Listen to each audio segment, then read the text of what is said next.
Hello, today we are going to talk about the Ghana Empire, a West Africa trading empire.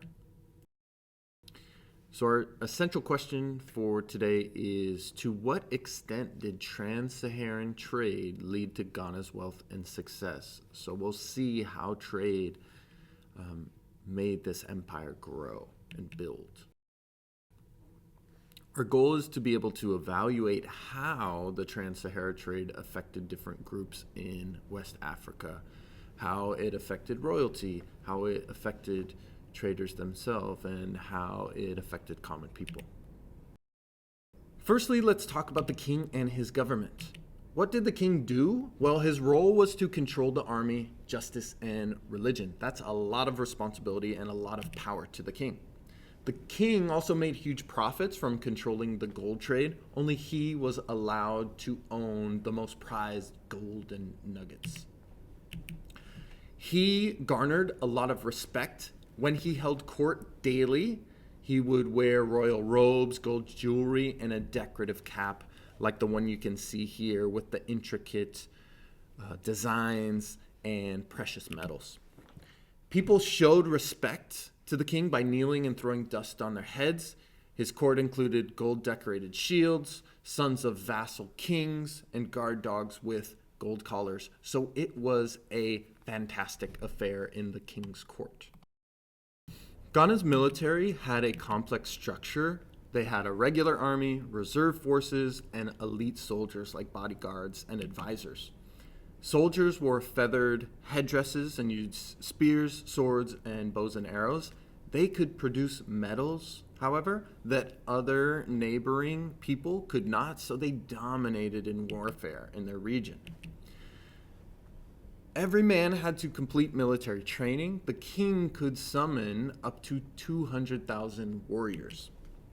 The king also appointed governors to oversee military forces and regions. That was much like how the Roman Empire organized its military with its provinces and governors and generals. Ghana was strategically located. They controlled the trade routes between North Africa and West Africa, taxing goods that passed through. Traders exchanged salt, copper, and cowrie shells from the north for gold, ivory, and enslaved people from the south. There's a long history of this trans-Saharan trade, but something that stands out is the camel. Once they started using camels to make the journey, it made it much easier. Islam spread from these same trade routes from Arabian Peninsula merchants to West Africa. By 1000 CE, Ghana's wealth had reached a peak, and it's because of this dominance of the trans-Sahara trade route. The journey south was challenging for traders. They had to travel from oasis to oasis, facing dangers like getting lost and running out of water. The journey took about 2 months from North Africa to West Africa. Ibn Battuta has one of the few accounts of this journey. He took it in 1352. With a caravan, he traveled from Sijil Massa, which is here, to Tagaza, to its famous salt mines. In his account, he described the tough conditions through the desert and his lack of water. The most important goods that came from Ghana was gold. In Wangara, they had a secret source of gold that was in high demand from Muslims and Italians who used it for their coins, silk, and porcelain trade. Wangaran gold mines were located near the forests south of Ghana, but their exact location were kept secret. Merchants coming from other places tried to force gold miners to reveal the mine's location, but miners would sacrifice their lives to protect the secret. No one knows for certain where Wangara's gold mines were located, as the Wangarans stopped trade for 3 years to protect its secret. Gold was coming from the south to the north to Islam and Italy. Then they had to be trading something from the north to the south, and that something was salt. Tagaza was a famous salt mining village, and salt for West Africans and Ghanaians was more valuable than gold. They used it in their diet to preserve food, and they actually fed their livestock with it. Tagaza is in the Sahara.